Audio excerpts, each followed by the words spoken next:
En parlant de souvenirs, tu veux parler? Je veux parler de photos souvenirs.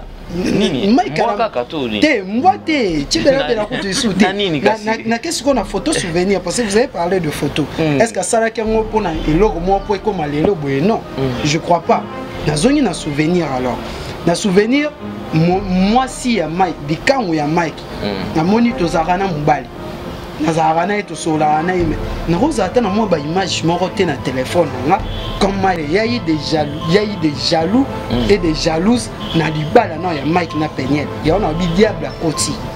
Et a dit que moi Peniel na mona boité ti ya comme un niveau il y a ko changer na combo. Il y a longola ko changer combo te mais ko longola comme zonga na combo maman na papa na botela tout dans son chaque azan na statut mususu. Elle ne plus seulement la fille il y a maman na bango. A comment moi si ya mutu et puis maman ya bana ya mutu. Pour changer combo c'est grave alors c'est grave. Pourquoi qu'un serviteur de Dieu bien mutaye Belanzambe a coquille jamais que ça mos mufusu babanda kokanga ba photo c'est que mec kalambai allo wane kama manzambe ça sert à rien qu'à commencer à Belanzambe parce que ngaku notika suko ka musique n'était parce que na azo ta sali jamais ko so ka musique na c'est mieux que no ka musique a kofi ya wera et JB bon on dit c'est mieux parce que les bazar bon ba te pagano ata ba c'est le côté mais tant que chrétien a rien bela. Il n'y a pas de conséquences sans cause. Il faut d'abord voir cause ni sali que Mike a Bimadi Banda ya foyer naï. Ça fait je crois 6 ans. C'est des...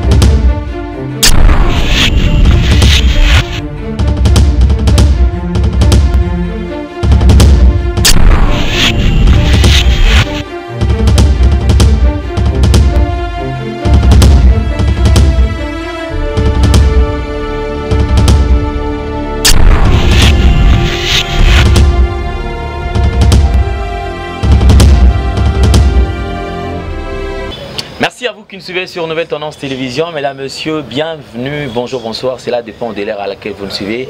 Votre magazine Vérité ou Réalité au point avec plusieurs points à débattre, bien sûr. Merci au sponsor officiel de cette émission. Il y a Gianni Sita, Tchungan Poutoubangamichuri depuis Suisse-Irlande. Très crédible, ponctuel, un homme vrai.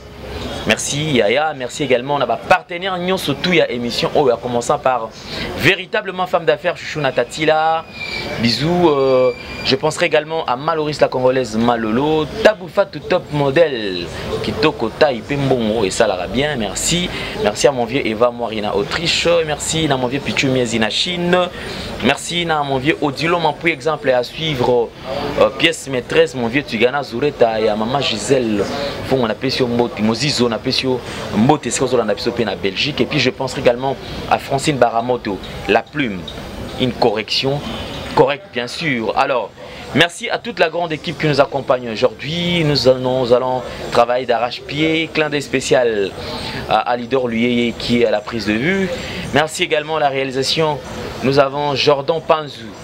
Sans oublier l'assistance de Amiral également qui est entre les 4 murs. Merci Nabino Nyon surtout au Bolanarabiso. Vérité ou réalité, émission Nabino, magazine Nabino à proximité, OSOP Sabino information en ce qui concerne Makamutezo Lekana. Même différents, même Makamutezo Lekana, rumeur par rapport à la rumeur, comme la rumeur, des fois précédent à information. Comme cause à la paix vrai, comme cause à la nango, peut fausse rumeur, mais Bisso, l'essentiel est Ali Yako Lobilayango parce que ça vaut la peine. Mesdames, Messieurs, bienvenue encore une fois de plus dans ces grands magazines Vérité ou Réalité. Alors, aujourd'hui, nous allons prendre un point. Comme vous le savez, nous avons le réseau social est saturé par un point marquant bien sûr Et ce qui s'est passé tout autour du couple Kalambay, donc un artiste musicien chrétien bien sûr, qui aujourd'hui a la une des réseaux sociaux et tout le monde en parle. Maramouza est belé. Connaissons l'artiste, nous savons tous que son statut et nous savons tous qu'il est marié. C'est un artiste marié et qui a épousé sa charmante épouse Péniel, Madame Péniel.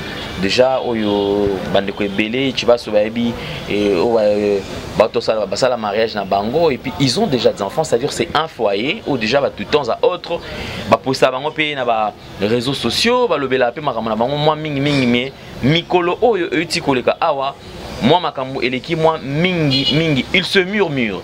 Nous allons prendre ces images, regardons et ce qui se passe, regardez ces très beaux couples et nous allons nous retrouver juste après. Quelques minutes tout simplement. Regardons.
Mesdames, Messieurs, je pense que vous avez regardé ces images et tous ensemble nous avons regardé. C'est comme ça qu'il faut le dire parce que nous également dans le studio nous avons eu le temps aussi de jeter un coup d'œil, regarder ce qui se passe.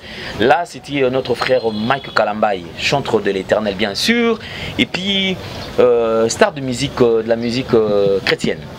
Alors nous allons rester dans ces concepts là.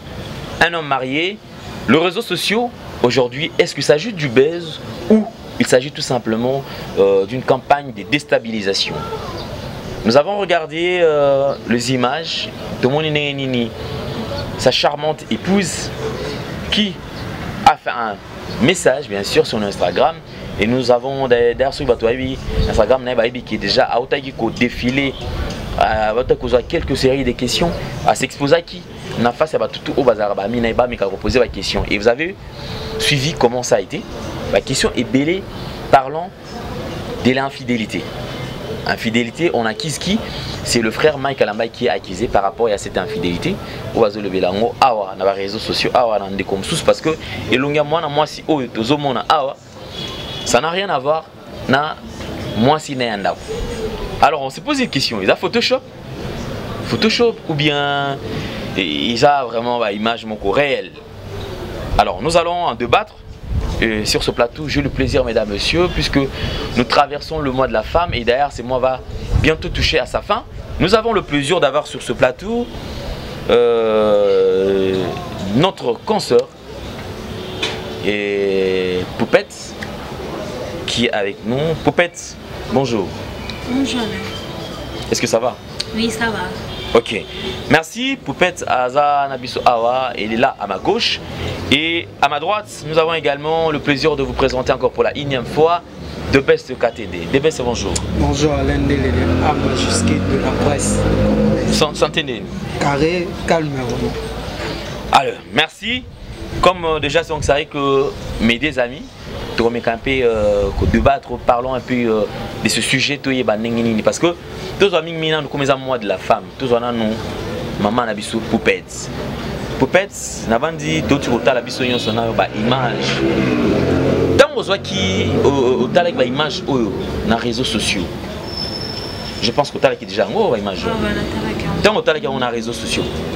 Il perceptionne ça là que nen comme on a ba image oyo tu défilé a. Merci beaucoup pour la parole. Comment tout le monde a talaki on a regretté qui d'abord il savait que n'a d'abord pas si comment na Mike Kalamo Kalambala azam marié a tia sur la photo na sur Facebook et déranger qui n'a tellement comment on a monde de qu'on a peigné sur comme on ça les bien mais je crois déjà pe à mon déjà mais ils ont ça la carte. Mais est-ce que toto kotanon moi on a moi Kati tout ce qu'on a ba photo c'est vrai que bande connaît à la kaka parce que baï on évite so baï qui téléphone to la fille peut-être il faut à la moi si peut-être une tazoa qui ba photo en a posté avec moi bimisi en ou peut-être pendant que le cas c'était que bon ma relation ana et c'est elle qui a exposé en parce que les femmes c'est vrai des fois ba n'a pété système mais baba bomba bango moi trop alors tant que yo mona que ndeko Mike Kalamba oza marié na ndeko na yo Peniel ba photo aboy ba panzani na Facebook yo na nenga bo moi si comment on a un homme marié ou déjà marié reconnu par l'État et puis au batunion surtout ba respecter parce que tant aussi chantre de l'Éternel parce que ah mon ça c'est un serviteur de Dieu yo olbani en fait et ça là d'abord parce que mon Mike Kalamba makamba sali en fait pour publier ma photo bon sur internet et tant que déjà c'est publié bon mais oui il faut dire que ça y était muta publié et ça ma photo ba ça publié photo là ou bien ça payer mon compte mais est-ce que ma photo on est qui puis c'est ça la question c'est Daniel je crois pas qu'il y a coquille pour publier photo là pour na asam sa mobile na là vraiment je crois pas peut-être que ba quand ba photo ba publier photo là peut-être ba photo là c'est vrai parce que jamais l'eau que les gars sur Facebook va publier en haut et ça m'a santé c'est que c'est vrai parce que Peniel peut regretter tellement la comportement et moins calme ma cambasali et donc une femme moi sinon surtout aussi comment on m'a bien sur caso ça y est vraiment en public mais est-ce que un serviteur de Dieu a aimé la peine zambila mais est-ce que on a besoin. Est-ce que ça campagne de déstabilisation? Est-ce que ça bâtiment va monter balle pour détruire car Mike Kalamba? Non, je ne crois pas. C'est peut-être que ça vie n'a Kalaba non déjà Kala. C'est sa vie déjà, il faisait ça déjà depuis longtemps. Être qui un musicien chrétien et le but est que osa Dieu ou bien qu'on a parfait les bango pour tunde basala kuma comme ma ko le kaku papagano parce que bon nous surtout comme au banque au bon dans la Bible c'est que sa vie depuis longtemps ce qu'on est et ce qu'on fait ça il fait au pèse. Merci, je te garde de best Katene. Tu as regardé les images au moni ba photo awa et première vue na yo sur net tant au moni ba biloko bon ya ba image wana. Qu'est-ce que tu t'es dit? Avant de donner mon avis d'abord à l'Indélé, j'aimerais bien saluer Batutu Baola Nabiso, Nabandaku, Batutu Basabona na Nouvelle Tendance Télévision, et que Nouvelle Tendance Télévision, vitesse Moussou Sezoya, bientôt dans des bouquets, tout sur après. Alors, une actualité créée, je sais pas, n'a pas une actualité obèse, mais je crois qu'il y a une trahison là-dedans. Parce que Mike aussi, c'est un homme, vous savez. Peut-être Peniel a ses comportements, on a évité. Master Mike aussi, évité. Alors, il a cherché, hein, il a s'aventurier peut-être dans une jeune fille, Moussoussou. Alors, on l'a peut-être stress ou Azorananda Kunaï. Et alors, est arrivé, l'amour est comme cola entre les deux, c'est-à-dire les camps, Tobenga en bongo. Et ça bongo, parce que ça a reconnu. Ok, les camps où il y a Mike Kalamba. O azwa qui pona longa ba stress toi ba mibali o ba bala ba ebi en fait question wana parfois na lo ba même na ba Facebook ba statut na ngai moi sinem da garda amba so Mike Kalamba un chrétien un homme de Dieu muto azwa vision notamment azwa vision o yemela Congo mobima asangisi bato ebele ba responsable c'est qu'il est responsable. Et pour avoir la responsabilité, on a Peniel Kalamba. Jusque-là, à part on dit comment on a Instagram, on a Facebook, ton nom c'est Peniel Kalamba parce que Bokenati na civil, bayebi ona na l'état. Ce qui m'a kalali awa, ozana kati ya liste ya testament na et pour récupérer ce bossa qui m'a embouya communauté de biens tu auras te bien ozana on a Mike Kalamba. Alors ton nom c'est Peniel Kalamba ma chère. Ce qui peut-être même qui Kalamba yango likolo. Bozonga nano. Vous savez na ba couple alende les ba to bala naka bazalaka na ba parrain ba pesa na bango ba conseil. Peniel ne pouvait pas se comporter comme ça. Et peut-être Peniel a mon photo et pas que Moutoumoro Boy parce qu'il y a trahison là-dedans. Et les photos bakangi Mike Kalamba ina di kangunaye mais pire Moutoumoro Boazarana bango nde mutatindi yango kanda ya batu ya Peniel nde ba publier parce que Mike n'a pas publié cette photo. La likangu de Mike n'a pas publié aussi cette photo. C'est-à-dire il y a trahison entre les deux. Trahison venant d'où? Parce qu'il faut une photo à la claire. Trahison utile pas l'entourage, il y a Mike Kalambaï. Ah ok. C'est-à-dire, même les cas où on a des camarades, pire, quand on a un téléphone, peut-être, je prends une photo avec vous, il y a ma soeur qui est là pour pète, elle a un contact, elle a un contact. Alors, tout ça, on a peigné, parce qu'on a les cas où il y a Mike. Là, je fais juste une parenthèse là-dedans. J'ouvre puis je vais fermer. Il y a un contact où on a masse il y a des camps. Peut-être à ce pays-là qui a un comportement moroté, il y a des camps. Elle a trahi ou il a trahi les camps où il y a Mike Kalambaï en envoyant la photo ou bien on a capture de camp. Il y a une photo on a côté de la Peniel et pour Peniel est en Ziango. Mon site est en Ziango. Comme pour nous dire à ça les mon Instagram en anglais, yo me traduit en tellement ça va côté on a je vais bien mon anglais.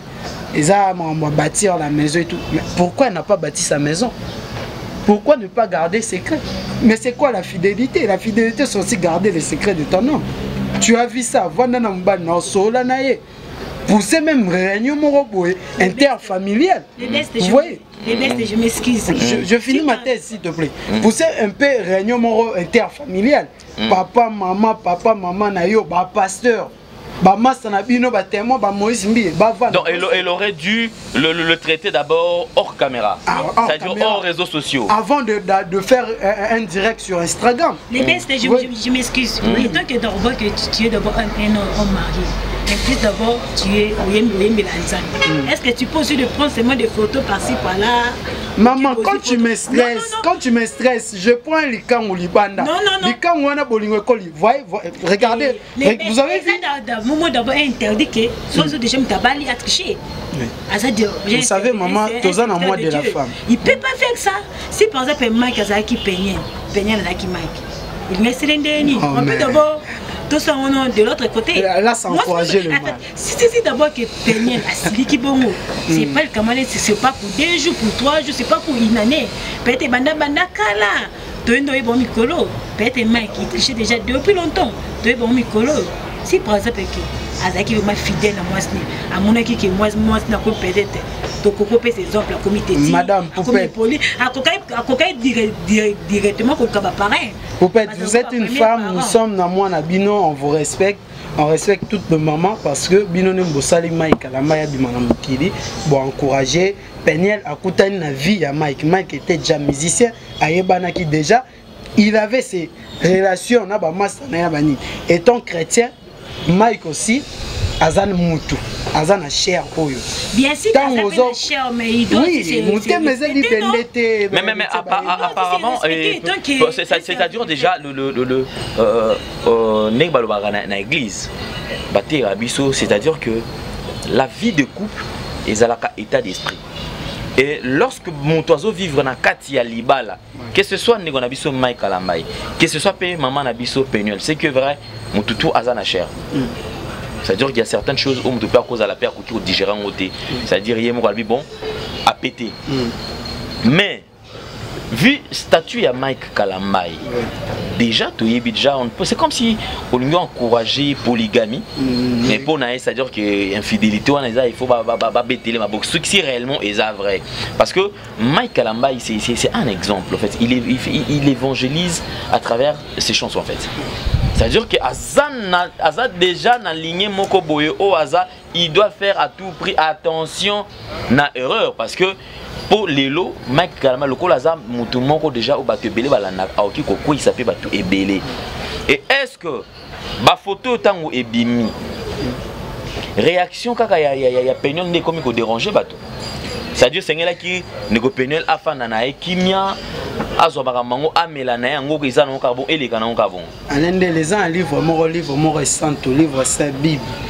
Je crois la Bible on a beta histoire de Salomon, beta histoire de David, il y a Abraham. J'encourage pas la polygamie, mais c'est vrai que na état na biso surtout na Congo, on accepte ça parce que même tu na Bible, tu na kimbangu. Hein, il y a kimbangu ça na papa moko kusu nzala pana. Azali comment ndeti cardinal leader ya église wana de noir, azana na 3 femmes. C'est-à-dire quoi, les qu'on a poussé nazongi kaka et pas poupette. Elle comprenait mais elle comprenait bien. Elle n'avait pas compris ma thèse. En fait, na lobby marambo yoza elle est lotée, ça date. Qu'est-ce qui date?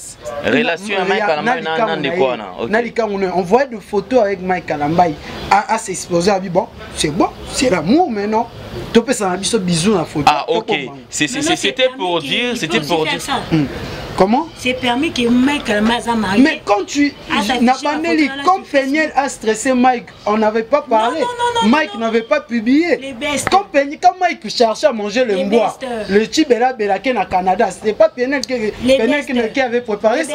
Il est stressé, peut-être Penuel a préparé. Non. Manzaka na Liboso, soit un mobali. Moi Moussala, mais Mike a joué du camp au Morocco à côté studio à Mutoki. Vous voyez, Mike il est à l'aise avec les licans pour bakangi déjà photo oyo bakangana penyete à part photo mariage à l'endel. Tolanda kaka na deuxième mariage après 6 mois mariage, est-ce que ton moni photo ya penyel na Mike va passer na bus? Est-ce que ton moni photo ya penyel na Mike ba yambani? Ezara photo penyel a signé Mike na lipeka. Ouais, Mike a signé une vidéo dans 4 car on a les enfants, les 2 enfants que nous saluons. Nous avons dit que pour digérer les séparations on a noté, mais Air Borsola, il y a des pasteurs, Mike a sambela peut-être, mais on a demandé sur les enfants, vous avez bien calme, votre papa est là pour vous, alors on a bien la polygamie c'est pas bien, mais c'est aussi bien quand vous avez 2 femmes et que au ligne bangwa nandenge moko. Royeli au S6, il appelle au S6. Alors, Mike Kalambay a moi si moko reconnu les Penuel. Penuel azana mbali moko o komone Mike. Soki olongoli kombo ya Kalambay. Tu n'es plus de la famille. Vous êtes sous la famille Kalambay était. Vous êtes sous un mariage alors pour la Penuel. C'est-à-dire muto azaina posa ya likamwana ezali Penuel. Parce que ça, on va ouvrir une petite parenthèse. Ouais. Et ça, la rabino nengenini, comment on a qui osana mobali na yo, ou apesi la yo mbongo, kobima libanda. Ça fait tellement trop mal, parce que souvent bébé bani qui bima libanda pour moi ça titi, moi ça zokate, moi je fais rien à la maison. Mais nga vraiment na trouver un thé, ça vraiment essentiel. Moi sinon surtout ça va défaut n'est pas ça la qualité. Si par exemple on trouve moi dans ça va défaut mon les autres c'est petit sauter, tous un pareil. Comme ma première papa, aucun directement pas pareil. Si par exemple Monique ça tient un peu aussi battu, là tu peux divorcer. Mais au divorcer tu fais les bêtises. Là c'est pas normal. D'être les bêtises le polygame c'est bon, mais c'est pas bien parce que si par exemple ça débat sur jamais c'est impossible. Non, c'est possible. C'est impossible. C'est possible. Parce que mes amis encore, on a 2 personnes à la fois. C'est possible. Non, c'est impossible parce que. Est-ce que réaction il y a Penuel, ils a bien? Oui. Penuel. Réaction on a Coco peut-être dans les réseaux sociaux. Pour Nanga, j'ai l'impression c'est comme si elle a exposé encore son mari davantage. Oui. Non. Pourquoi Mike Kalambay a publié? Il était mon toit à publier ma photo. Si par exemple ça qui était. Maintenant pourquoi maintenant c'est là au bongo? Tant c'est là au bongo. Penuel est d'accord parce que azana muté matazana libende ça les pasté. Mais est-ce que réaction naie eza malamu? C'est-à-dire les kambozo les kanakati ya vie de couple nakati ya ndako. Mais le coup la infraction to le mo bien nakati ya ndako. Yo ozu sikoyo o se présenter sikoyo na réseaux sociaux pour natina na kosola makambo wana. Je pense que si l'on se pèse à la ka et son rabatebele. Mais éthique qu'est-ce que c'est dans toi? Alors donc réaction ils malamu na liki sali na Facebook, Instagram nae amika ko sala échange na batu. Netinga qui est une femme. Je ne connais pas Penuel. si par exemple asali yango parce que akomi na suka parce que moi si vraiment azala motema monene moi ça koki osupporter makambo terrible si par exemple akoki suku osupporter c'est que a trouvé makambo. Donc d'après yo s'il faut te compléter tu veux dire que ndeko Mike Kalambai déjà na moi si na c'est-à-dire moi si azo qui pété en kosola naie franchement est-ce que amoni ezo simbal souté donc eleki donc c'est-à-dire vase et Tony est débordé c'est alors qu'il y a lui qui non bon et panzana nango kaka batwa e bana bango parce que on peut donner exemple typique Mike Kalambai pour le moment ça bien azana nyon surtout mais pourquoi maintenant Peniel a kokondi matika nyon soana a divorcer c'est que a comme na souka peut-être avant d'ici à PC conseil expliquer à conseiller à changer à quoi bon peut-être a décidé que allo bango publiquement bayeba statut comme boy à quoi qui pose une raison de best c'est livré dans les réseaux sociaux pour nos copains. Est-ce que tu penses que c'est ça qui est le robot moins bien? Elle a mal fait, en tout cas elle a mal fait comme une femme légitime et à Mike Kalambai.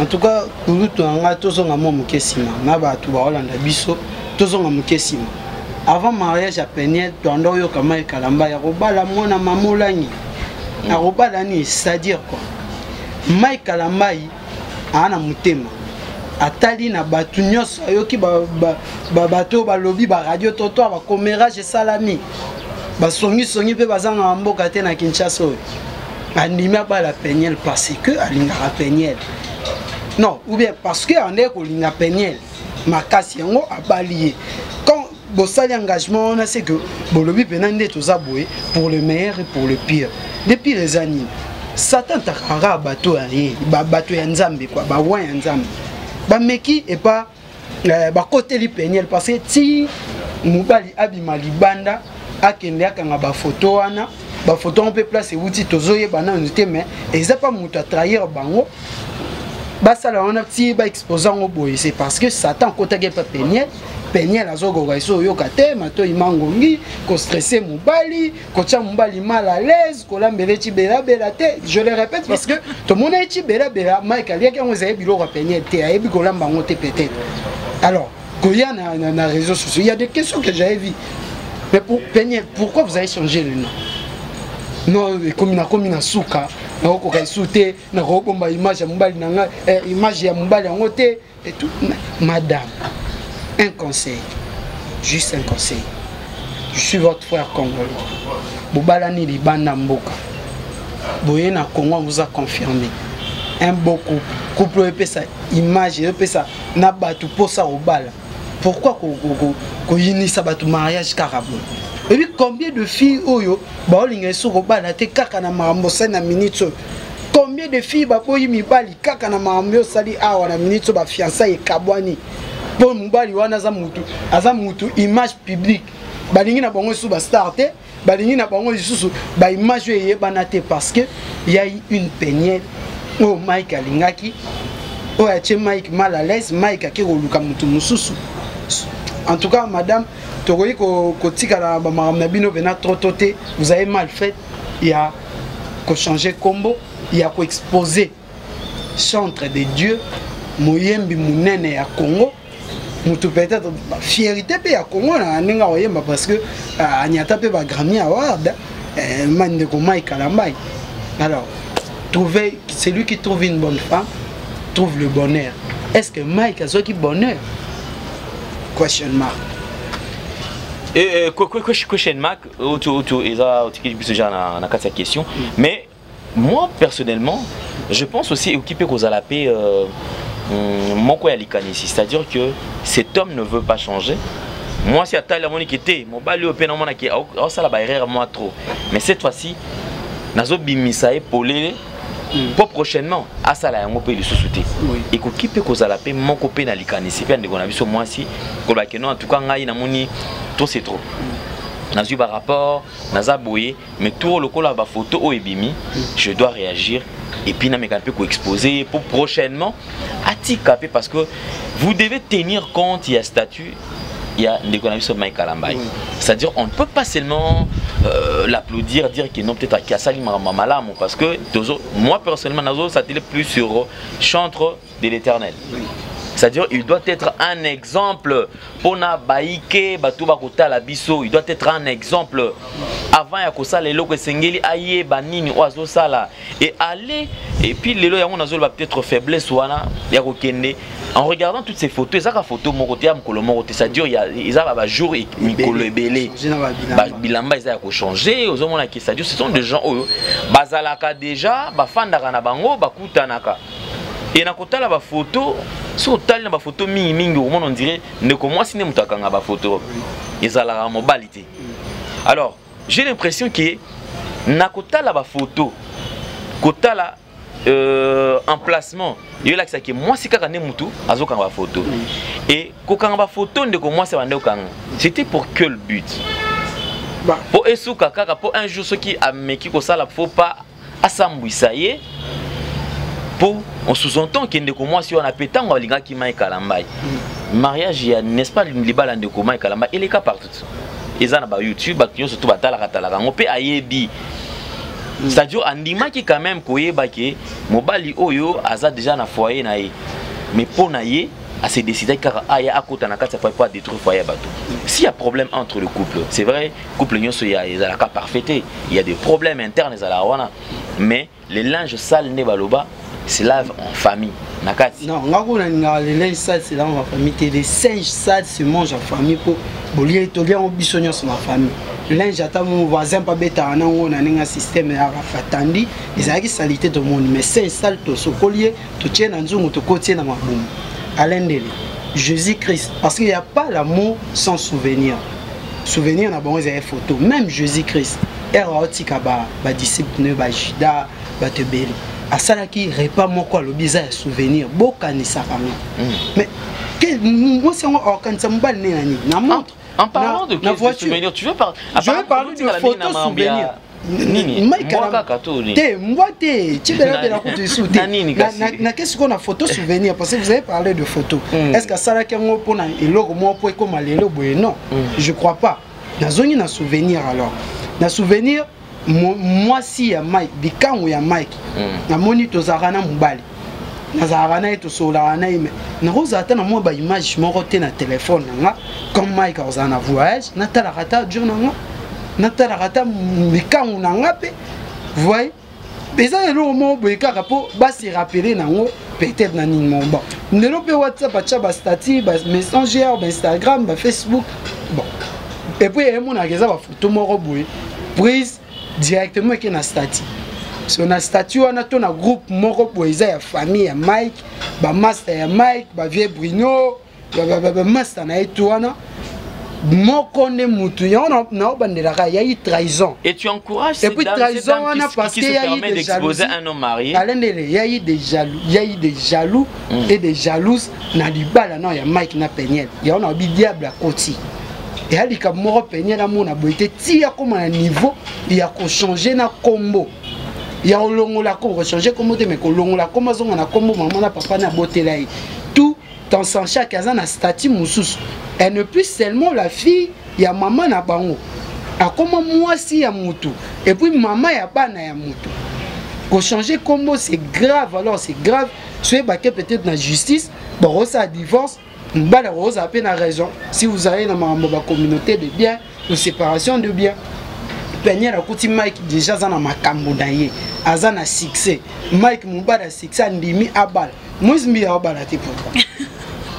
Pourquoi zo balati? Maman kamoungo. Les best est pas. Quand on a master nae, moi si na abali, on zamba pesiye, ye yonaye.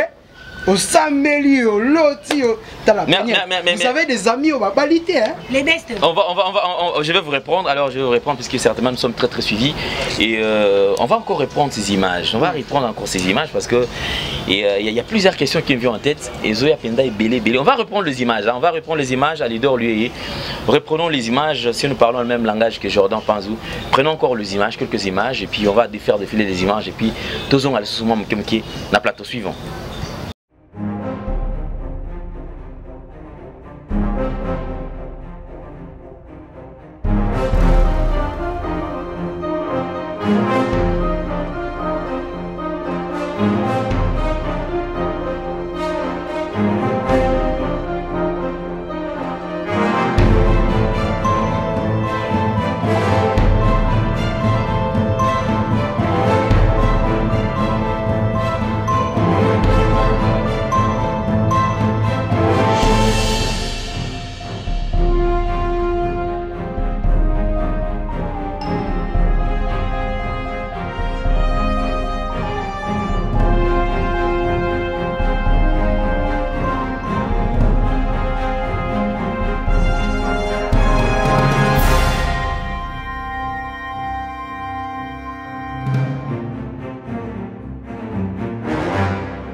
Voilà, merci, nous sommes de retour sur ce plateau, vous êtes nombreux à nous suivre. Un gros merci encore une fois de plus à notre sponsor Yadjani Sita Tungan Putubanga Mituri depuis Switzerland. Merci infiniment. Nabino Baike Bogota Labiso Naitando Ike, Sikanyon surtout ezala na Belgique, ezala na France, ezala na Allemagne, ezala en Angleterre, ezala na États-Unis, ezala na Canada, ezala na Autriche, ezala na Suède, ezala na Suisse, c'est-à-dire pays surtout. Et nous pensons également à l'Afrique parce que nous sommes aussi très suivis en Afrique, Afrique du Sud, Sénégal, Bénin, Guinée, Côte d'Ivoire, Libye, Nigeria, Niger, partout. Et nous pensons également un clin d'œil spécial à notre pays.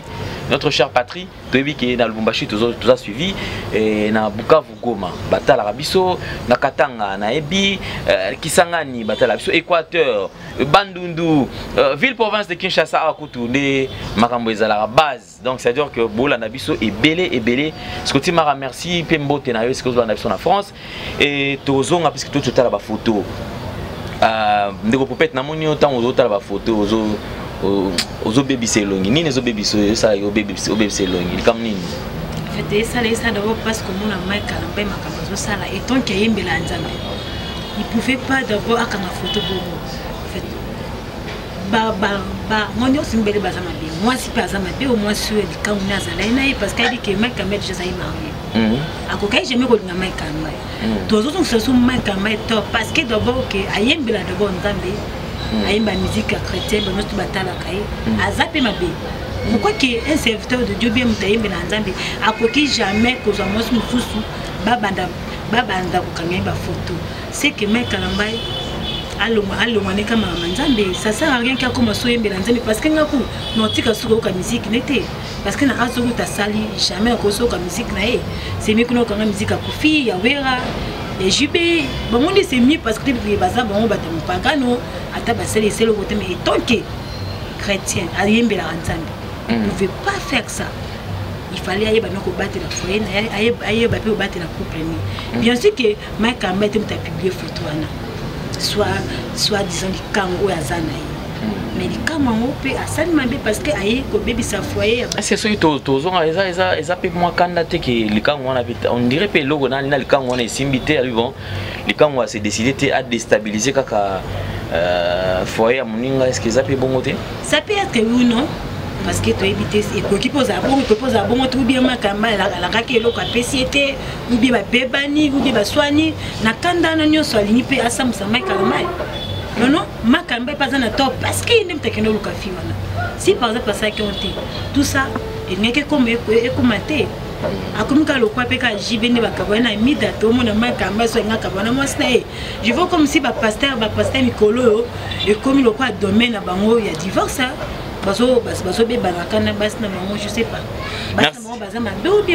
Merci. Alors je crois qu'on va chuter, on va se séparer avec vous parce que ça c'est juste la première partie.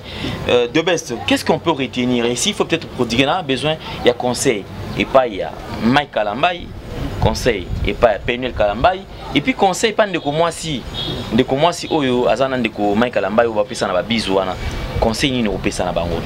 Il n'y a pas de conséquences sans cause.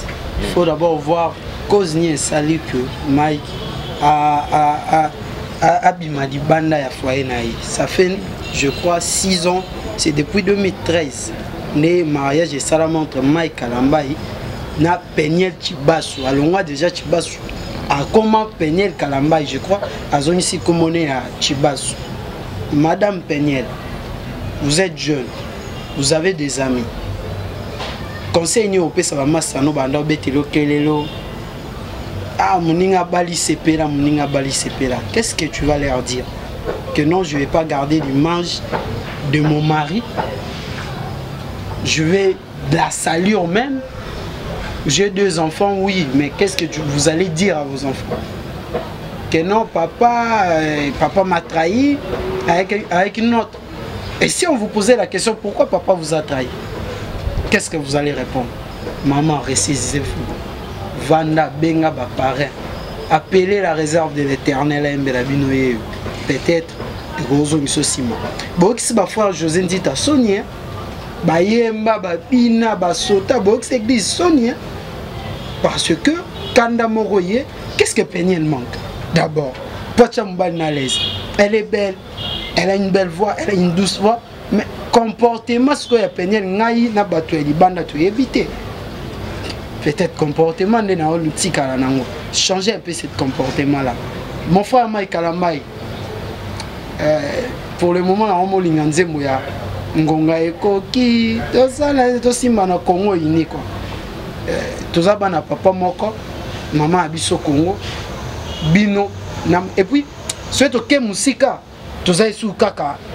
Vous avez Congolais entre vous. Chibasu Kalamai, vous êtes de vrais Congolais. Alors, Jean maman, beaucoup de place, il y a ba colo place, il y a ba sage, bo solo la place wana. Peut-être barope ça nos conseils pour ça là que en tout cas nous aimons beaucoup votre groupe botika ensemble et puis les likango suivent au balaye continue la polygamie ça on peut l'orter. Ok, merci. Quelques personnes, 2, 3. Je salue. Bon, je remercie d'abord et puis Alain Délé pour l'idée. Merci. Pour l'image de notre chaîne Nouvelle Tendance Télévision. Je crois que vous comprendre que vous êtes vraiment la tête bien faite du Congo. Parce que la présidence déjà, vraiment en fait. Merci à Alain Délé. Merci à toute l'équipe technique et à Nouvelle Tendance, à Lidor Louye, Jordan Panzou, Amiral Tchamala qui est toujours là avec nous, Yassi Kizali et le vrai Congolais, le vrai patriote, Andrés Katende Chilombo. Je vous salue. Merci beaucoup de ce Katende. Alors, donc, on va finir avec Maman Poupette. Poupette, conseil ni n'opé ça n'en déconne au mois si Penuel. Mingi na bande kono basi na mi balewana. Penuel na oyo akangi ba photo na ndeko Mike Kalambai. Après si ma opé ça ndeko Mike Kalambai peut conseil. Merci beaucoup. En fait, il y a moi son d'abord akangi ba photo na condamné. Parce que yende mutanga bebisa foya ba tata momo foya ba trouble. Yende mutaza vraiment moi c'est ma bé. Il fallait pas d'abord publier nos photos wana. N'habitez pourquoi publier ma photo na sopé mec kamba salenini je sais pas. Nazo ko nané vraiment fiwana vraiment. Il s'agit qu'à tika luka mobile na et kozala bien tika mec kamba na mwasi na e ba vendre. Na pe sous mon peigne conseil que c'est pas facile à vendre na libala mais il faut toujours supporter. Si par exemple vous supportez et ça n'a pas terrible parce que à tel loso quitter mec kamba au luka pe ka au bal. Mobile on est pas au bal au côté prendre ma téléphone au côté quand des gars mais conseil quand on peut ce qui tant que vous avez déjà na foyer vous avez déjà bani balé vous avez déjà ciseaux c'est déjà beaucoup vous baka pour arranger ngo vous avez la carte du bal bien et ça là vraiment bien donc on peut ça peut mettre quand même conseil que c'est pas bon aïe ba pour causer la exposer vinae bon c'est pas bon aïe ba d'abord que ça ma cachette si par exemple que quand on a ça momo vraiment quand on est aïe ba d'abord que c'est pas bon tant que tayembela nzambe tolandaka banzemone tellement ebelé à conseiller biso banzemone vraiment ebelé et ça vraiment bien te komona ka mec Kalambai asana makambo pensez non peut so ka yango. Merci. Numéro de contact. Mon numéro de téléphone c'est 081 80 86 821. 081 80 86 80 86 86 821. C'est le numéro de Poupette de Best. Le numéro. Prenez seulement le numéro de Nouvelle Tendance TV Sonigi Osalamo Western. C'est pour acheter des gros caméras de espace déjà zanango et puis bande comme poto kalaming te restaurant pays à Nouvelle Tendance TV à l'Indeli. Soutenez d'abord Nouvelle Tendance TV et après Maramusu sur Royassi. Merci beaucoup de belles secrétaires. On est fini pour aujourd'hui.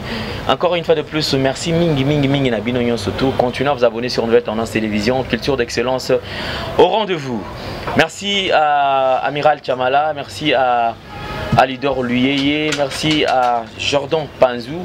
Infiniment merci aux sponsors officiels de cette émission. Yadjani, Sita, Tungan Poutubangamichuri depuis Switzerland. Très puissant, très crédible. Moteur robot et Azate parce que tout est bien fonctionne. Alors, c'en est fini pour aujourd'hui. Merci Mingi Nabil Onyon Sotou. Portez-vous bien. Bye bye. À la prochaine. Vérité ou réalité. Au revoir.